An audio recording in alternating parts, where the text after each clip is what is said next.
บริษัท XVX สังหารและอสังหาริมทรัพย์จำกัดผู้เดียวประกาศให้เซาด่วน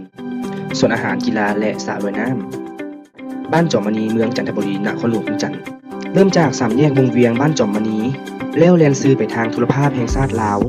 ไปประมาณ200เมตรจะเห็นสวนอาหารกีฬาและสระว่ายน้ำให้เซาอยู่เบื้องขวามือเป็นสวนอาหารที่มีความกว้างขวางสะดวกสบายและมีทั้งสระว่ายน้ำที่สวยงามไว้คอยบริการทุกท่านนอกจากนี้ยังมีเดินเตะบานไว้รองรับบรรดาแขก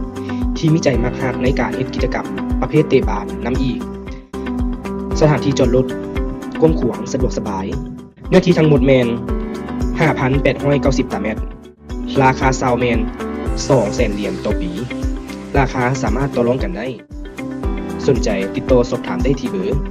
020-2299-2923 020-5862-1222 และ 020-5252-9392 สามารถติดตามพวกเราที่ Facebook XVX ลาวพี่คิดอาเว็บไซต์ xvxlao.com YouTube XVX ลาวพี่คิดอา.com ขอบใจ